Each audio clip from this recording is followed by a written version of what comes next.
Hey guys, it's Tuesday, October 3rd, and I just wanted to give a really quick announcement about something I'm going to be doing. My last video set out a path for some topics I'm going to be covering, and at the time, that was more or less the order in which I wanted to cover the material. But I've given some additional thought to it. I may be making some changes to that order, as I see fit over time. But I finished a book that was the best thing I've read on from biblical scholars on the topic of the empty tomb in the New Testament, in the Gospels. And I feel like that really should be covered before the Reza Aslan book. But I'm not covering the whole book. It would be too dry, I think, to cover a book, an entire book, especially if you're basically quoting blocks of passages and you're not just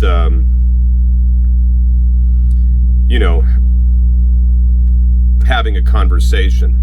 It's better when you can just kind of summarize material rather than repeating material. So I want to just zero in on, right now I think it's just going to be 4 chapters. The 4 chapters in that book that are contributed by a scholar named Dr. Richard Carrier. And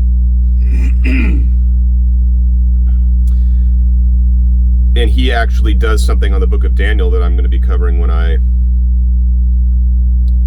talk about Daniel as a forgery later. But he has an excellent. So there's only one of the 4 chapters will I actually be just reading the chapter. The other 3 I'd like to break each chapter up into multiple shorter videos summarizing the main points of the chapter. The reason I'm doing that before the Reza Aslan book on Jesus is because I think when you have an audience where there are a number of Christians following the content, if you just immediately spring on them this idea of Jesus being someone other than who they are and have always been taught he was, it's a lot harder to accept, and it seems a lot less plausible.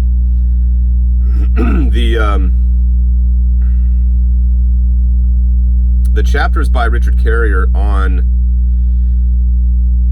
the resurrection are a nail in the coffin to seeing the New Testament as in any way infallible or inerrant. It shows a huge gap between the content of Paul's theology of the resurrection versus what is taught in the synoptics. And he shows, demonstrably shows with incredible persuasive power, that Paul didn't see the corpse as being transformed into an immortal body. Never once does he say that in his exposition of the resurrection in 1 Corinthians 15 or 2 Corinthians 4-5. He actually views the glorified body as a replacement body, as a new second body, in other words. And he specifically addresses the objection that Jews would never have in any way countenanced that notion. And he shows that, in fact, there were Jewish sects who believed that. And there were even some Pharisees who believed that, even though it would have been a minority view among the Pharisees. But I don't want to give away too much of it. But in my view, the case for that is so clear that I think it would make more sense to start with it in order to lay the groundwork for talking about Jesus, the identity of Jesus, because I think it would be easier at that point for people to see how, perhaps, they could have been wrong about Jesus all along. So that's what I'm gonna do. It's from a book called The Empty Tomb. Robert Price is the one who I think spearheaded that project. He's a mythicist. I'm not a mythicist. There's only two mythicists that I know of among biblical scholars, Robert Price and Dr. Richard Carrier.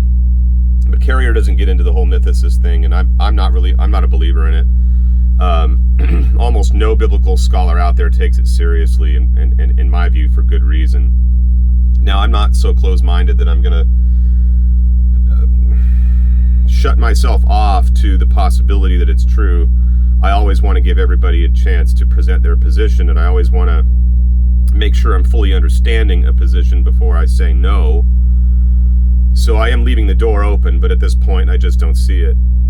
But Carrier is such a sharp individual, intellectually sharp on other things, that he's definitely worth hearing on The Empty Tomb and on Daniel and other topics.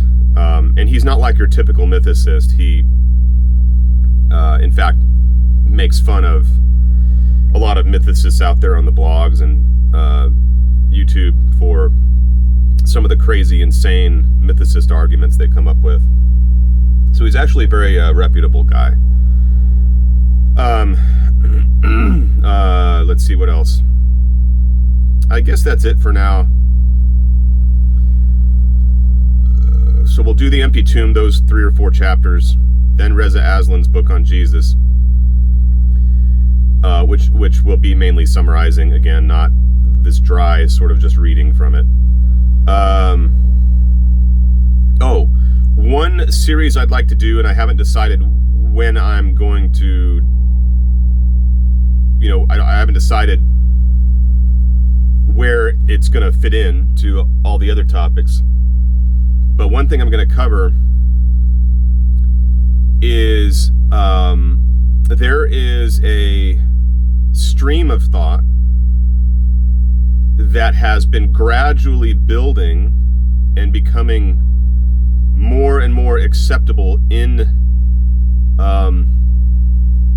the realm of biblical scholarship.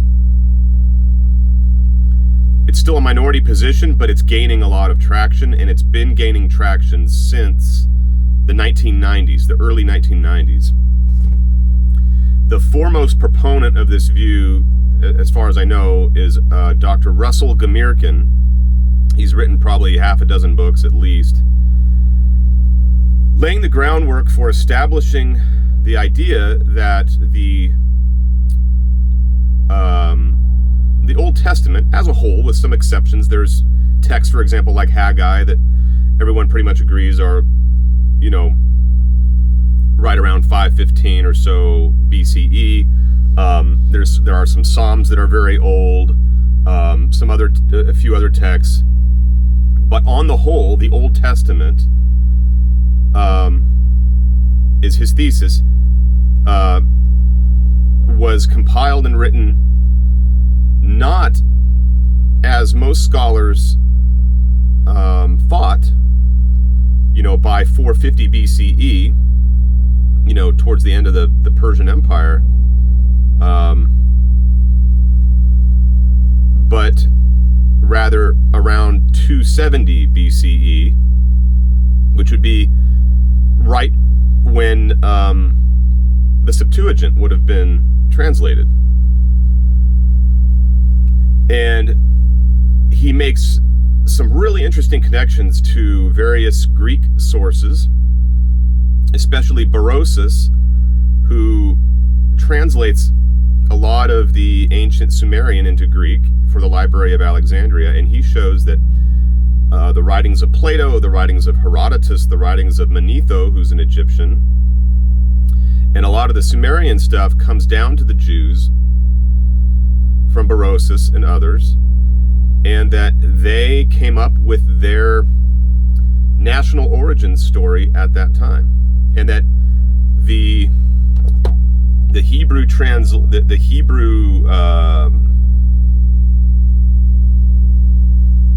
writing of the Old Testament and the Greek translation of it occur more or less right around that time. So we're not looking at a Hebrew text that is far, far older than the Septuagint, which is translated in 270. We're looking at the Old Testament period coming into existence at around 270 and simultaneously being translated into Greek for the Library of Alexandria. So that's a subject I'd like to cover as well.